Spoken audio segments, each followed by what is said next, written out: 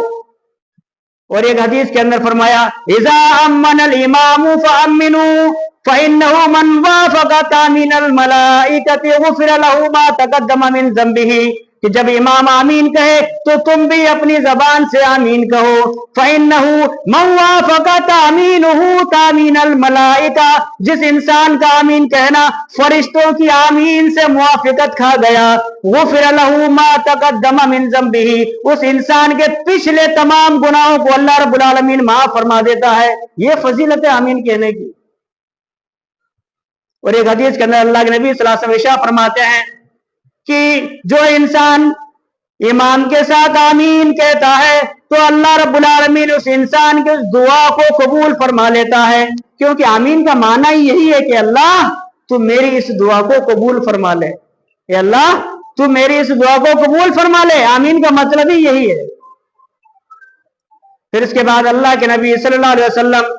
سورہ فاتحہ کی تلاوت کے بعد آپ کوئی قرآن مجید سے جو بھی آپ کو سورت آپ کے دماغ کے اندر آ جاتی آپ اس سورت کی تلاوت کر لیا کرتے تھے.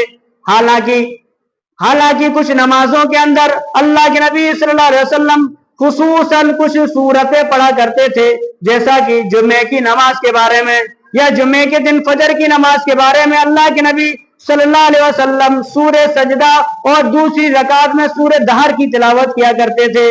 جمعے کی نماز کے اندر اللہ کے نبی صلی اللہ علیہ وسلم سورہ جمعہ اور سورہ منافقون کی تلاوت کیا کرتے تھے. اور ایک حدیث کے اندر آتا ہے کہ اللہ کے نبی صلی اللہ علیہ وسلم جمعے کے دن پہلی رکعت کے اندر سورہ اعلیٰ اور دوسری رکعت کے اندر سورہ غاشیہ یعنی حل اتاک حدیث الغاشیہ کی تلاوت کیا کرتے تھے. بہرکیف جو بھی سورت انسان کو یاد آئے سورہ فاتحہ کے بعد میں اس سورت کو پڑھ لے. پھر اس کے بعد نبی اکرم صلی اللہ علیہ وسلم کی نماز کا طریقہ آپ کہتے اللہ اکبر، اللہ اکبر کہنے کے بعد پھر آپ رکوع کے اندر جاتے. رکوع کے اندر کس طرح سے اپنے ہاتھوں کو کاندھوں تک اٹھاتے. ایک حدیث کے اندر آتا ہے کہ جب انسان تکبیر کہے تکبیر تحریمہ تو اپنے ہاتھوں کو کاندھوں تک، ایک حدیث کے اندر آتا ہے کان کی لو تک اپنے ہاتھوں کو اٹھائے تب جا کر کے نیت باندھے. اور اسی طرح سے جب انسان رکوع کے اندر جائے تب بھی اپنے ہاتھوں کو یہیں کان کی لو تک یا اپنے کاندھوں تک اپنے ان ہاتھوں کو اٹھائے. لیکن آج کل ہم اور آپ دیکھتے ہیں ہماری نمازیں کیا ہے، جیسے کہ ہم آئے نماز پڑھنے کے لیے باہر سے آ رہے ہیں، وضو بنا کر کے آئے اور جلدی جلدی میں آئے، بس ہمارے یہاں تک ہاتھ اٹھے بھی نہیں، بس آتے آتے آئے بس کر کے ایسے ہی اپنی نیت کو باندھ لی. اس انسان کی نماز نہیں ہوتی، اس انسان کی نماز نہیں ہوگی، کیونکہ وہ نماز نبی کے طریقے کے خلاف ہے. اور جو نماز یا جو بھی عمل نبی کے طریقے کے خلاف ہوگا وہ عمل اللہ رب العالمین قبول نہیں فرمائے گا. کیونکہ اللہ کے نبی صلی اللہ علیہ وسلم کی صاف حدیث صلو کما رأیتمونی اصلی، تم نماز ویسے پڑھو جیسا کہ تم نے مجھے نماز پڑھتے ہوئے دیکھا ہے. ہم نے نماز تو سیکھی حدیث سے اور طریقے سے، لیکن ہم نماز کو ادا کریں کسی اور طریقے سے تو وہ نماز کو اللہ رب العالمین کیسے قبول فرما لے گا. تو احتیاط کریں اس چیز کا. آنے کے بعد جیسی صف میں یا اکیلے جب بھی نماز ادا کر رہے ہیں تو اہتمام کے ساتھ اپنے ہاتھوں کو کاندھوں تک ضرور اٹھائیں. اگر نہیں اٹھائیں گے تو آپ کی نیت صحیح نہیں ہوگی، اور جب نیت صحیح نہیں تو آپ کی نماز بھی صحیح نہیں ہوگی، نماز باطل ہو جائے گی. نماز تمہارے چہرے پر گندے کپڑے میں لپیٹ کر مار دی جائے گی اور بد دعا دیتی جائے گی، زیّاک اللہ کما زیّاتنی، جیسا تو نے مجھے برباد کیا ہے اللہ تجھے بھی برباد کر دے. تو کہاں سے آبادی ملے گی؟ برکت. تو اللہ کے نبی صلی اللہ علیہ وسلم جب رکوع میں جاتے تو اپنے ہاتھوں کو کاندھوں تک اٹھایا کرتے تھے اور اللہ اکبر کہتے ہوئے آپ رکوع کے اندر جاتے. اور رکوع کے اندر چند دعائیں جو اللہ کے نبی صلی اللہ علیہ وسلم سے ثابت ہے. بخاری شریف کی حدیث کہ اللہ کے نبی صلی اللہ علیہ وسلم رکوع کے اندر ایک دعا پڑھا کرتے تھے، سبحانک اللہم ربنا وبحمدک اللہم اغفر لی. اس دعا کو پڑھا کرتے تھے. یہ حدیث بخاری کے اندر بھی اور مسلم کے اندر بھی. اور دوسری حدیث مسلم شریف کی اللہ حضرت عائشہ بیان فرماتی ہیں کہ اللہ کے نبی صلی اللہ علیہ وسلم رکوع کے اندر سبوح قدوس رب الملائکۃ والروح پڑھا کرتے تھے. ان دعاؤں کا ترجمہ کیا ہے؟ پہلی دعا جو بخاری شریف کی ہے اتنی بہترین دعا ہے. اللہ کے نبی صلی اللہ علیہ وسلم نے کتنے بہترین کلمات ادا فرمائے ہیں. سبحانک اللہم ربنا، اے اللہ، اے ہمارے رب، تیری ذات پاک ہے، تو ہی ہمارا رب ہے. وَبِحَمْدِكَ، تمام قسم کی تعریفوں کا مستحق بھی تو ہی ہے. اللہم اغفر لی، یعنی پہلے اللہ کی تعریف بیان کی، پھر اللہ سے ہم نے دعا کر لی، اے اللہ تو میرے تمام گناہوں کو معاف فرما دے، اے اللہ تو میری بخشش فرما دے. یعنی رکوع کے اندر بھی ہم اللہ سے اپنے گناہوں کی معافی مانگ رہے ہیں اللہ سے. اسی طرح سے سبوح قدوس رب الملائکۃ والروح، اس میں بھی اللہ کی ہم پاکی، اللہ کی بڑائی بیان کر رہے ہیں کہ اللہ وہ اللہ جو فرشتوں کا بھی رب ہے، جو جبرائیل امین کا بھی رب ہے، جو ہر چیز کا مالک و مختار کل ہے. ایک حدیث کے اندر کہ جب اللہ کے نبی صلی اللہ علیہ وسلم پر ایک آیت نازل ہوئی فسبح بسم ربک العظیم، تو اللہ کے نبی صلی اللہ علیہ وسلم نے فرمایا کہ اس کو اپنے رکوع کے اندر پڑھا کرو. اور جب یہ آیت نازل ہوئی سبح اسم ربک الاعلی، تو آپ نے فرمایا کہ اس دعا کو سجدے کے اندر پڑھا کرو، یعنی رکوع کے اندر سبحان ربی العظیم اور سجدے کے اندر سبحان ربی الاعلی۔ یہ کس کی حدیث ہے؟ ابو داؤد کی، ترمذی کی۔ تو یہ 3 دعائیں، ان کے علاوہ اور بھی بہت ساری دعائیں ہیں، جو بھی دعا آسانی کے ساتھ میں یاد ہو جائے وہ دعا پڑھ لو، نماز ہو جائے گی انشاءاللہ۔ لیکن شرط کیا ہے کہ خشوع خضوع کے ساتھ میں دعا اطمینان کے ساتھ اور پورے کلمات ادا کرتے ہوئے ہم دعاؤں کو ادا کریں گے، التفات کے ساتھ متوجہ ہو کر ان دعاؤں کو پڑھیں گے، تب جا کر کے ہماری نماز ہوگی۔ جب نبی اکرم صلی اللہ علیہ وسلم رکوع سے فارغ ہو جاتے، اپنے دعا پڑھ لیتے، یہاں تک کہ آپ کے رکوع کا معمول تو یہ تھا کہ جب آپ رات کے وقت نماز ادا کیا کرتے تو ایک صحابی رسول بیان فرماتے ہیں کہ اللہ کے نبی صلی اللہ علیہ وسلم کا رکوع اتنا لمبا ہوا کرتا، اتنا لمبا رکوع کرتے کہ جتنی دیر میں انسان سورہ بقرہ کی تلاوت کر لے، اور سورہ بقرہ جانتے ہیں کتنی بڑی ہے؟ 2.5 پارے کے اندر ہے، 2.5 قرآن کے 2.5 پارے کے اندر اتنا لمبا آپ کا رکوع ہوا کرتا تھا قیام اللیل میں، رات کی نمازوں کے اندر۔ تو اللہ کے نبی صلی اللہ علیہ وسلم جب رکوع سے فارغ ہو جاتے تو کہتے سمع اللہ لمن حمدہ، اس وقت بھی آپ اپنے ہاتھوں کو کاندھوں تک اٹھایا کرتے تھے، یعنی تب بھی آپ اپنے ہاتھوں کو اٹھایا کرتے تھے سمع اللہ لمن حمدہ کہتے وقت۔ پھر اس کے بعد آپ چند دعائیں پڑھا کرتے تھے، جن میں سے اللہم ربنا ولک الحمد، اور بھی دعائیں ہیں وَلَمِّلُ السَّمَاوَاتِ وَالْأَرْضِ، یعنی اللہ کے نبی صلی اللہ علیہ وسلم سے کئی منقول دعائیں اس معاملے میں ثابت ہیں۔ حضرت ابو رفاع بن رافع بیان فرماتے ہیں کہ میں اللہ کے نبی صلی اللہ علیہ وسلم کے پیچھے نماز ادا کرنے کے لیے میں مسجد کے اندر آیا تو نماز ہو رہی تھی، تو میں نے نماز میں جب اللہ کے نبی صلی اللہ علیہ وسلم قوما کے لیے کھڑے ہوئے، جب آپ نے سمع اللہ لمن حمدہ کہا تو میں نے کہا اللہم ربنا لک الحمد حمدا کثیرا طیبا مبارکا فیہ۔ تو جب نماز سے اللہ کے نبی فارغ ہو گئے تو اللہ کے نبی صلی اللہ علیہ وسلم نے فرمایا کہ ابھی نماز کے دوران یہ کلمے کس انسان نے کہے تھے؟ اللہ کے نبی نے کیا پوچھا کہ یہ کلمات کس انسان نے کہے تھے؟ تو رفاع بیان فرماتے ہیں کہ میں کھڑا ہو گیا اور میں نے کہا اے اللہ کے نبی یہ کلمات میں نے ادا کیے تھے۔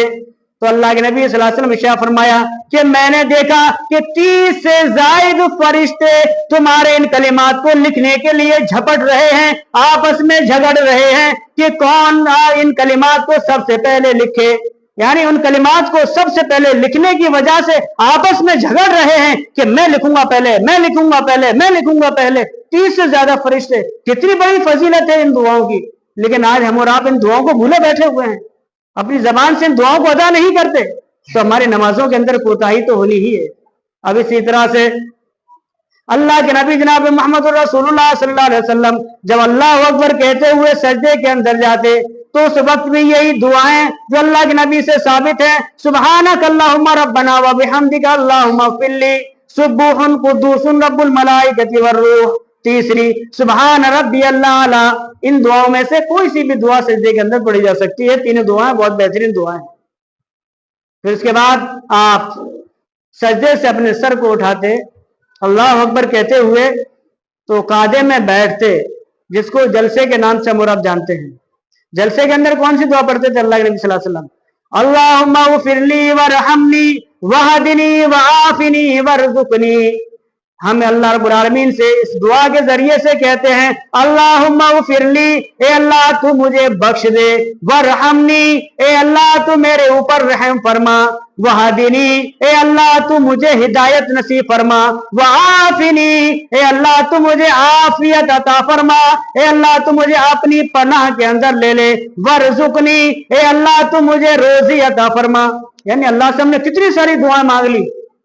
سجدہ کرنے کے بعد جو بیٹھتے ہیں تھوڑی سی دیر کے لیے، اس کے اندر ہم اللہ سے کتنی دعائیں مانگ لی۔ اگر صحیح معنوں میں ہم دماغ سے توجہ کے ساتھ ان دعاؤں کو پڑھیں گے تو اللہ رب العالمین ضرور عطا فرمائے گا۔ اب اس کے بعد حالانکہ ٹائم زیادہ ہو چکا ہے، اب اس کے بعد نمبر آتا ہے تحیات کا، جب سلام پھیرنے سے پہلے انشاءاللہ العزیز آئندہ اس معاملے میں آپ کے سامنے باتیں رکھی جائیں گی۔ اب آخر میں اللہ سے دعا ہے کہ اللہ رب العالمین ہم تمام مسلمانوں کو نیک عمل کرنے کی توفیق عطا فرمائے، اور اللہ رب العالمین سے ہم دعا کرتے ہیں کہ بار اللہ تو ہم تمام مسلمانوں کو خشوع و خضوع کے ساتھ نماز ادا کرنے کی توفیق عطا فرما، ہمارے نمازوں کو قبولیت کا درجہ عطا فرما۔ اے بار اللہ ہماری نمازوں کو ہماری نجات کا ذریعہ بنا دے، اے بار اللہ ہم مسلمانوں میں سے جو بھی پریشان حال ہے ان کی پریشانی کو دور فرما، جو بیمار ہیں انہیں شفا کامل عاجل عطا فرما۔ اے بار اللہ جو مسلمان مقروض ہیں غیر سے ان کے قرضوں کی ادائیگی کی صورت پیدا فرما۔ اے بار اللہ جو مسلمان اس دنیا سے جا چکے ہیں تو ان تمام مسلمانوں کی مغفرت کے فیصلے فرما، آمین یا رب العالمین۔ وآخر دعوانا الحمدللہ رب العالمین وما علینا الا البلاغ۔ ان اللہ